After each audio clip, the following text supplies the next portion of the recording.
नमस्ते आप सभी लोगों को। आज के वीडियो में फिर से स्वागत करती हूँ सरिताज रूफटॉप किचन गार्डन में। और सोचा तो मैंने ये था कि आज आपको ओवरव्यू कराऊंगी, पर इतनी सारी हार्वेस्टिंग इकट्ठी हो रही है कि एक वीडियो उसका और बनता है, अदरवाइज़ बहुत सारे इकट्ठे हो जाते हैं फिर। तो भिंडियाँ अब अच्छे से टूटने लगी हैं और लौकियों की तो इतनी बहार है, लगभग 35 लौकियाँ मैं अपने किचन गार्डन से तोड़ चुकी हूँ अब तक। और अब मैंने इधर उधर बाँटनी भी शुरू कर दी हैं थोड़ी, क्योंकि इतनी लौकी की खपत नहीं हो पा रही है हमारे यहाँ पे। और इस वीडियो में थोड़े से मैं आपके कमेंट्स के क्वेश्चंस के में जो आते हैं उनके भी आंसर्स करने की कोशिश करती हूँ, क्योंकि वैसे तो मैं बहुत बार बता चुकी हूँ, पर फिर भी एक सिस्टमेटिकली मैं इस बार इसमें बताती हूँ। वीडियो शुरू करूँ उससे पहले हम्बल सी रिक्वेस्ट, अगर पसंद आते हो मेरे वीडियो तो प्लीज़ मेरे चैनल को सब्सक्राइब करें, बेल आइकन भी प्रेस करें, जिससे नई वीडियोज़ की आपको टाइमली इन्फॉर्मेशन मिल जाए। और लौकी देखो, इतनी खूबसूरत, इतनी सुंदर लौकियाँ उतर रही हैं, बहुत ही हेल्दी, एक के बाद एक, बस आप देखते रहो और थोड़ा मोटिवेशन लेते रहो कि अच्छे से सब्जियाँ उगाई जाती है घर की छत पे। 20 साल का पूरा ये एक्सपीरियंस मैं आप लोगों के सामने निचोड़ के रख देती हूँ। सवालों के जवाब देखो, आप इस वीडियो में आपको बहुत ढेर सारी लौकियाँ दिखने वाली हैं, क्योंकि पिछले दिनों जैसा कि मैंने आपको बताया था कि मैंने लगभग 3 दिन में 35-40 लौकी के फीमेल फ्लावर्स को हैंड पॉलिनेशन दिया था। तो उनमें से बहुत सारे लौकियों ने बढ़त ले ली है, और जैसे जैसे 2-3 बढ़ जाती हैं उसकी, तो फिर मैं पीछे वाली भी मरती नहीं है, वो थोड़ी थोड़ी बढ़ रही होती हैं, तो मैं फटाक से उनको तोड़ लेती हूँ, जिससे पीछे वाली भी बढ़ सके, तो अच्छी से अच्छी फसल चल सके मेरे।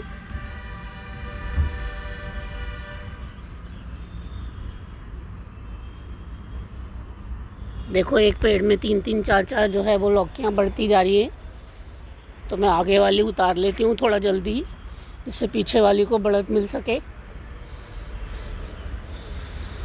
और सवालों के जवाब में सबसे पहला सवाल जो आप लोग मुझसे पूछते हैं कि मैं अपने सीड्स कहाँ से परचेज़ करती हूँ, और वो इतनी बार मैं उसका आंसर भी कर चुकी हूँ, पर नए लोग जो जुड़ते रहते हैं उन्हें नहीं पता होता।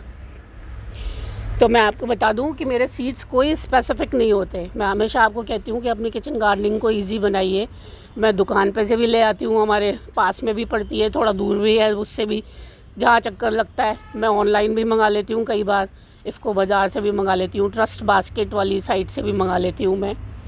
और मैं अपनी नर्सरी में जाती हूँ, वहाँ अगर मुझे अवेलेबल होते हैं तो थोड़े बहुत वहाँ से भी ले आती हूँ, ज़रूरत होती है तो सहकारी भंडार है मेरे घर के पास, वहाँ पे सीड्स अवेलेबल हो जाते हैं।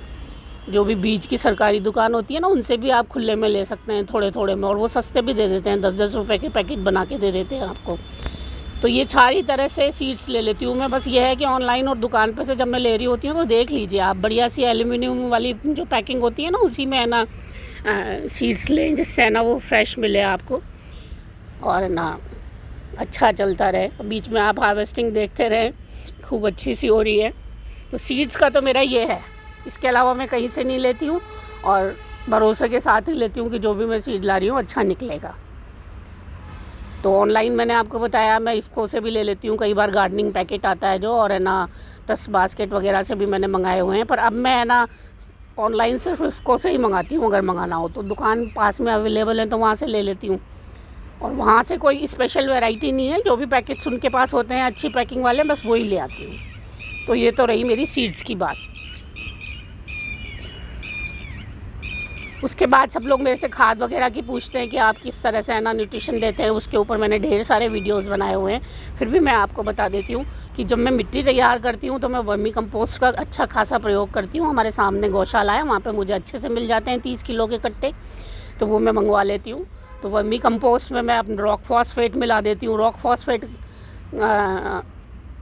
के लिए लोग कई बार पूछते हैं कि डालना ज़रूरी होता है क्या? राख भी उसका काम कर देती है, थोड़ी बहुत राख अगर आप मिलाओगे तो वो भी रॉक फॉस्फेट का ही काम करती है। अच्छा, और बोन मील का सब्स्टिट्यूट होता है रॉक फॉस्फेट फॉस्फोरस के लिए।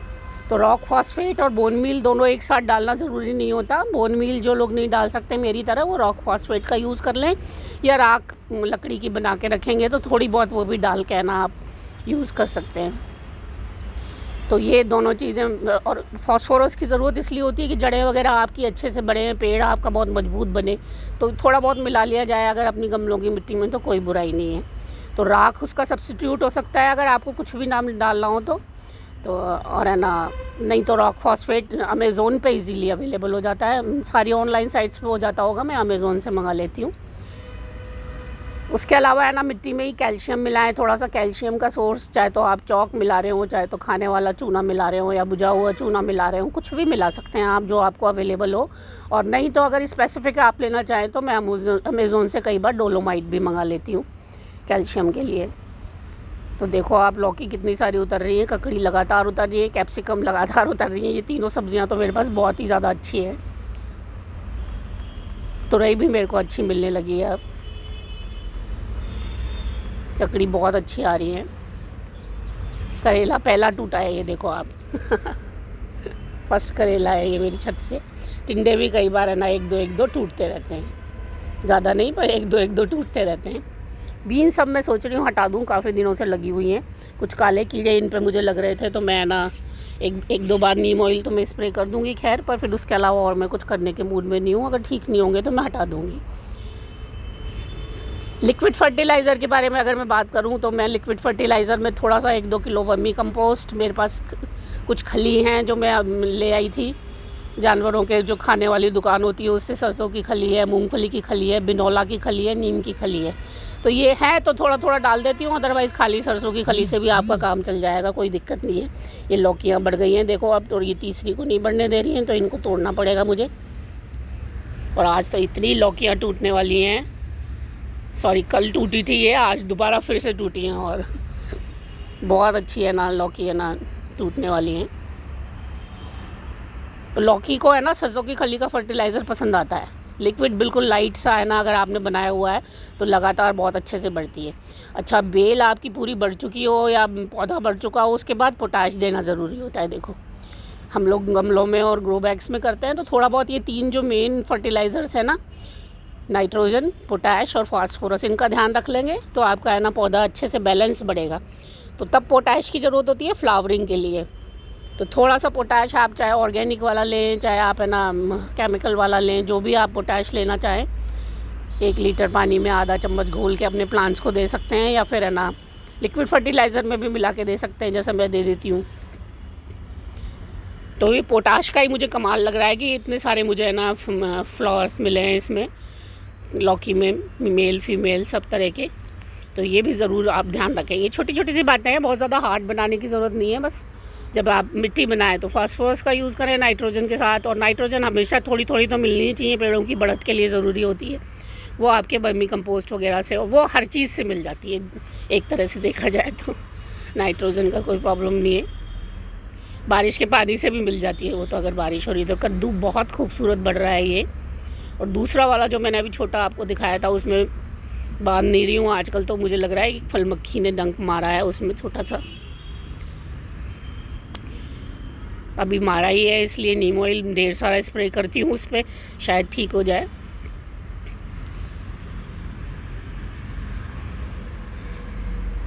इसके अलावा आप पूछते हैं कि बेल हमारी बढ़ना बंद हो गई हैं या रुक गई हैं बढ़ने, तो मैं आपको यही बताऊं कि रिज़ल्ट देने के बाद थोड़ा सा तो पॉज लेती ही हैं बेल, और अगर बढ़ना बंद हो गई है इसका मतलब न्यूट्रिशन सारा आपके जो पिछला रिज़ल्ट था उसने ले लिया है, मतलब जो भी आपकी सब्ज़ी आई है।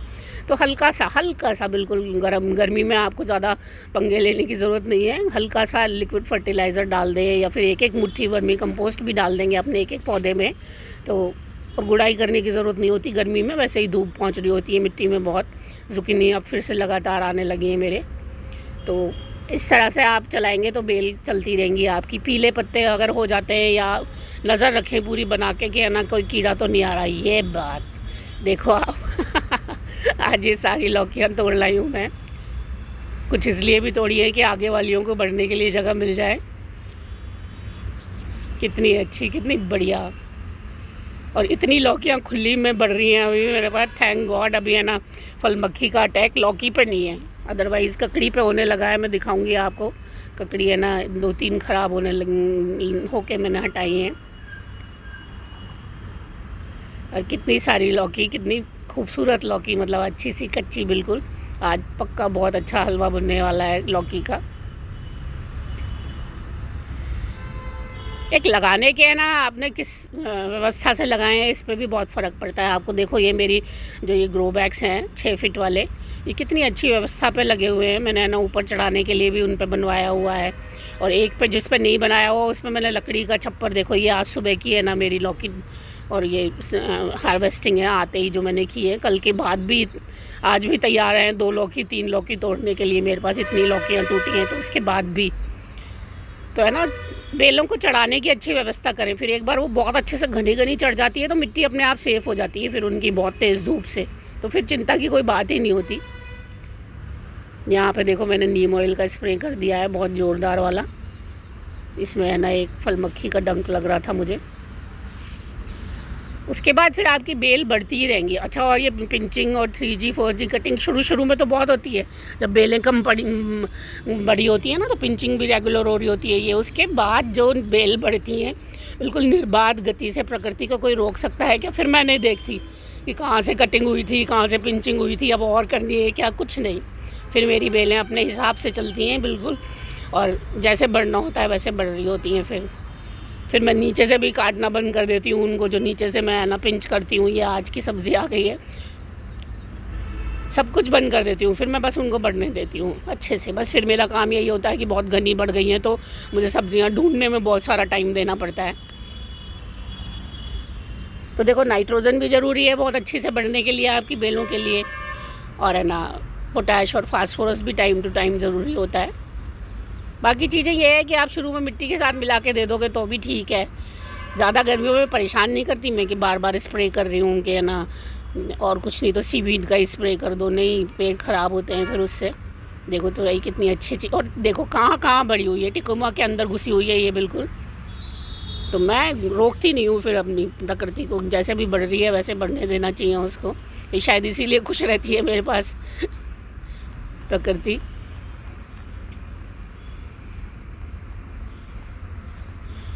अच्छा, और किसी ने मेरे से पूछा था कि इतना पॉल्यूशन रहता है तो है ना कैसे आपके प्लांट्स बढ़ते हैं। हमारे यहाँ पे पॉल्यूशन भले ही से बहुत ज़्यादा हो, मेन रोड पे रहती हूँ मैं, पर हमारे यहाँ इस साइड पे गौशाला है जैसे, और बाकी भी पेड़ बहुत घने और बड़े हैं, तो वैसे एनवायरनमेंट बहुत अच्छा है।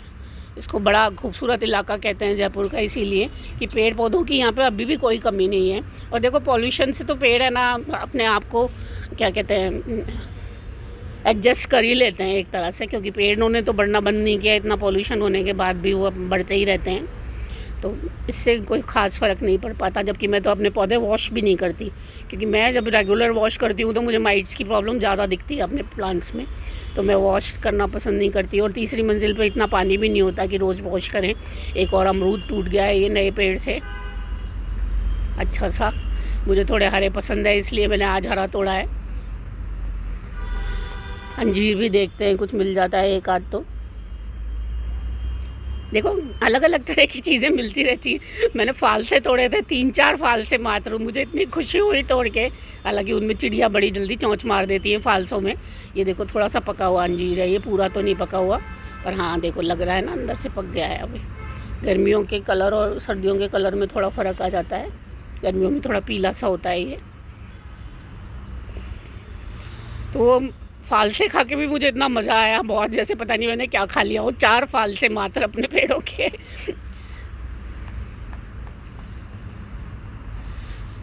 तो पॉल्यूशन वगैरह से कोई खास, अच्छा मैं पानी अपने पेड़ों में कभी भी बहा के नहीं देती हूँ।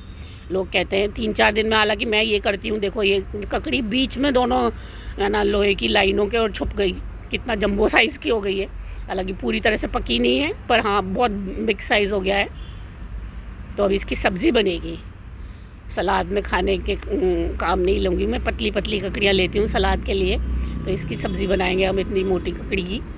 और ये आ गई है पतली सी एक और। पानी अपने पेड़ों में जैसे आप आदत डालेंगे ना वैसा ही चलने लग जाएगा। हालांकि बहुत कम में नहीं चलेंगे, मैं ये भी मानती हूँ, पर बहुत ज़्यादा बहा के भी देने की ज़रूरत नहीं है। इतना पानी नहीं होता छत पे गार्डनिंग करने वालों के पास। हालांकि मेरे पास कमी ऐसे नहीं है पानी की, पर फिर भी मेरा एक है ना अंदर से मन नहीं मानता कि फैला फैला के पानी दूँ मैं अपने प्लांट्स में। ये देखो ख़राब भी होने लगी हैं कुछ ककड़ियाँ।